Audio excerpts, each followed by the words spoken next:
Olá, sejam todos sempre muito bem-vindos. Bom, vamos dar sequência nesse nosso diálogo a respeito do que envolve o nosso contexto político, com essas relações de dominação, e a gente conseguir perceber como que todos esses elementos eles estão interligados.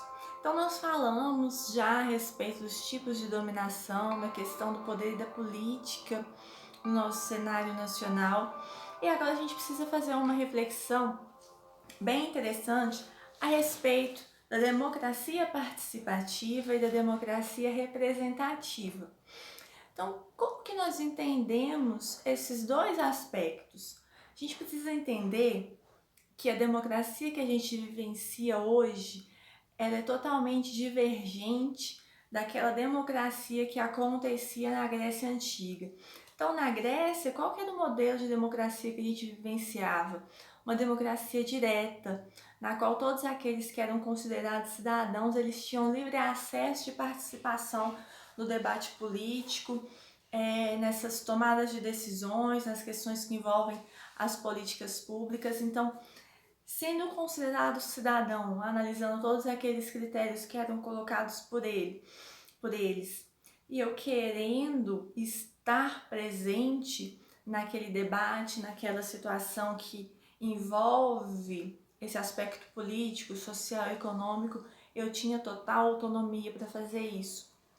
Diferente do que a gente vivencia hoje, que é uma democracia representativa, que é consequência do pacto social, do justnaturalismo, que a gente, para continuar nesse processo de desenvolvimento, nós precisamos abrir mão de uma parcela dos nossos direitos para que o outro o faça em nosso nome com total legitimidade.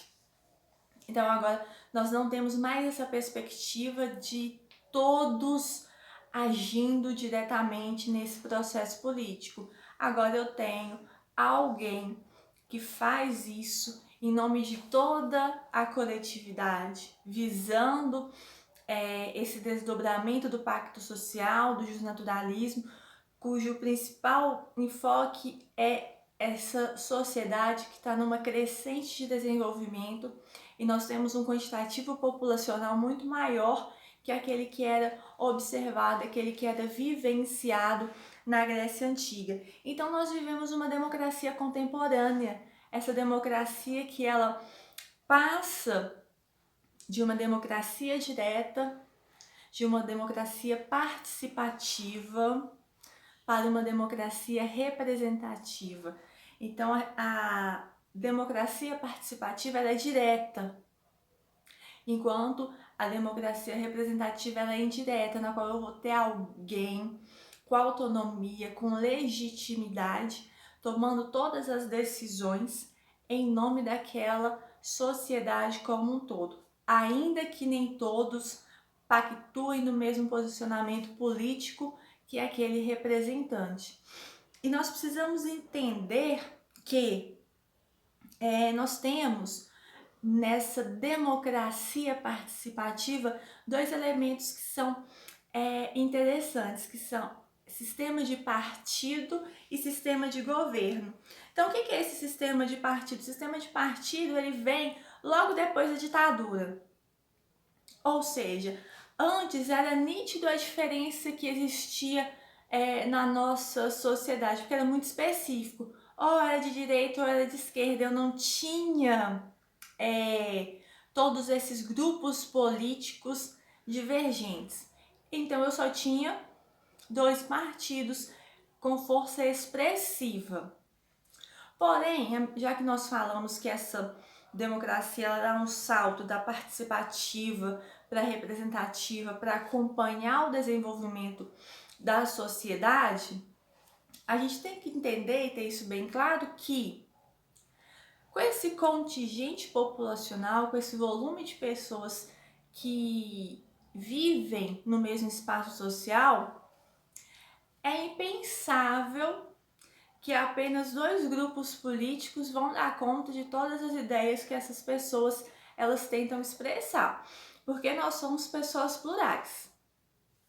Nós podemos e temos inclusive pontos em comuns, aspectos em comuns, mas dizer que somente 2 grupos políticos vão atender à necessidade de todos, isso não é coerente. Então surge esse sistema de partidos no qual eu tenho esse desdobramento, eu tenho essa fragmentação.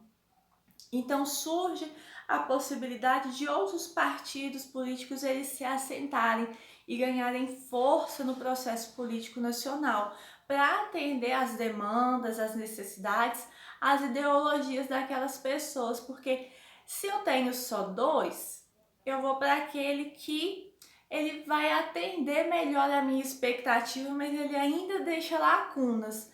Então, com o sistema de partidos, eu estou tentando fechar e esgotar todas essas lacunas para tentar atender na totalidade as perspectivas de toda a população. E nós temos também o sistema de governo. Então, o sistema de governo, nós temos o presidencialismo que rege a nossa sociedade. E dentro do presidencialismo, nós temos o que nós chamamos de presidencialismo de colisão. E o que seria esse presidencialismo de colisão? Presidencialismo de colisão nada mais é que eu entender que, então eu tenho um sistema político que rege a minha sociedade. Presidencialismo. E o que seria a colisão? Colisão são conflitos de interesses entre os partidos políticos que formam a equipe presidencial. Por quê? Nós sabemos que no alto escalão do governo, nas casas legislativas, nós não vamos ter só representantes que fazem parte do mesmo partido político do presidente. Então, eu preciso entender que, embora eu não seja do mesmo partido político do chefe do executivo, eu preciso ter medidas para que as minhas ideias também sejam aceitas, então eu preciso fazer alianças. Por isso esse presidencialismo de colisão, a gente saber que nem todos que vão estar ali têm as mesmas ideologias partidárias que o líder do executivo, mas eu tenho que entender que eu preciso, já que eu faço parte de uma das casas legislativas, eu preciso estar em harmonia, visando um bem maior, que é o bem da coletividade. Bom, espero que vocês tenham entendido, espero que vocês tenham gostado. Se vocês gostaram, já sabem, deixem um gostei de vocês, se inscrevam e compartilhem, tá bom?